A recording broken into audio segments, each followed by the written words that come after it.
Okay. ఇప్పుడు మీరు చెప్పిన దాంట్లో నిజంగానే పేదలకు ఇబ్బంది అవుతుంది. వాళ్ళ పేదలను వదిలేయాలి. వాళ్ళకి సంబంధించిన వాటిలో క్లారిటీ ఇవ్వాలండి. అంటే మీరు ఏం చెప్పాలనుకుంటే ఇప్పుడు పెద్దవాళ్ళది కూల్చడంలో తప్పులేదు. కానీ పేదలకు పరిరక్షించాలి. కానీ ఒక చట్టం ఎలా ఉండాలి? ఎట్లా ఇది వీలవుతుంది? పెద్దవాళ్ళకు కూడా నువ్వు కూల్చేటప్పుడు వాళ్ళకున్న పర్మిషన్స్ ఏంది, లీగాలిటీ ఏంది చూడక్కర్లేదా? ఓకే. కనీసం ఇప్పుడు చంపినోడు 10 మంది చంపి జైల్లో పడ్డోడికి కోర్టు ఉరిశిక్ష వేస్తే కోర్టు కూడా కొద్ది రోజులు టైం ఇస్తుంది. అన్ని రకాల ఆప్షన్స్ అన్ని కూడా ఎక్స్ప్లోర్ చేస్తుంది. చివరి కోరిక ఏందని చెప్పబడుతుంది. ఇది అంతకంటే అధ్వానం అండి. వీళ్ళే కరెంటు కనెక్షన్ ఇస్తారు, వీళ్ళే నల్లా కనెక్షన్ ఇస్తారు, వీళ్ళే రిజిస్ట్రేషన్ చేస్తారు, వీళ్ళే పర్మిషన్ ఇస్తారు, వీళ్ళే బీఆర్ఎస్ ఇస్తారు, వీళ్ళే ట్యాక్సులు తీసుకుంటారు ప్రతి నెల ప్రతి సంవత్సరం. వీళ్ళు వేయాల కూల్చేస్తాడు ఎట్లండి? అరే ఇల్లీగల్ చెప్పు, ఎడ్యుకేట్ చేయి. ఇవాళ 1952 బూరుగుల రామకృష్ణరావు గారు హైదరాబాద్ రాష్ట్రానికి ముఖ్యమంత్రి అయినప్పటి నుంచి 1956లో ఉమ్మడి ఆంధ్రప్రదేశ్ ఏర్పడ్డప్పటి నుంచి ఇవాళ వరకు ప్రభుత్వాలు, ఇప్పుడు ఆనాడు ఆంధ్రప్రదేశ్ ప్రభుత్వం అంటారు తప్ప ఇది రాజశేఖర ప్రభుత్వం రాజముద్ర ఇక్కడ చూసినా మీరు? ఇది కోట్ల విజయభాస్కర్ రెడ్డి ప్రభుత్వము, ఇది చంద్రబాబు నాయుడు గారి ప్రభుత్వము, ఎన్టీ రామారావు ప్రభుత్వం ఇక్కడ చూస్తారండి. ఆనాడు ఆంధ్రప్రదేశ్ రాష్ట్ర ప్రభుత్వం అని ముద్ర ఉంటుంది. మీరు ఎక్కడన్నా దేనికి ముద్రలు వేసినప్పటికీ కూడా ఆంధ్రప్రదేశ్ ప్రభుత్వం అని చెప్పే ముద్ర ఉంటుంది తప్ప వ్యక్తుల పరంగా ముద్ర ఉండదండి. నేనేమంటున్నా అంటే కోర్టులు 10 మంది జడ్జిలు మారవచ్చు, 10 మంది కలెక్టర్లు మారవచ్చు, 10 గవర్నమెంట్లు మారవచ్చు, 10 మంది సబ్ రిజిస్ట్రార్లు మారవచ్చు, 10 మంది ఎంఆర్ఓలు మారవచ్చు. కానీ సిస్టమ్ అయితే కొనసాగింపు సిస్టమ్ ఉంటుంది. ఏ ఎంఆర్ఓలు, ఏ ఆర్డీఓలు, ఏ కలెక్టర్లు లేదా ఏ మున్సిపల్ కమిషనర్లు చట్ట ప్రకారం మీద అనాడిచ్చినటువంటి ఏ ఎమ్మెల్యేలు చట్టసభలలో ఉండి చట్టాలు చేసినో గవే కదా అమలు చేసేవాళ్ళు.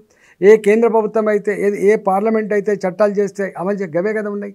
నేను ఏమంటున్నా అంటే మరి మనమే చట్టాలు చేసి ఇచ్చినప్పుడు మన దాన్ని వాళ్ళే ఆచరించినప్పుడు నువ్వేం చెప్పాలి? మా ముఖ్యమంత్రి చేసింది తప్పు అని చెప్పు ఫస్ట్. మా కలెక్టర్లు అంతా కూడా తప్పు చేసేది చెప్పు. మా మున్సిపల్ కమిషనర్లు అప్పుడు తప్పు చేసేది చెప్పి అప్పుడు నువ్వు ప్రజల ముందు పెట్టు.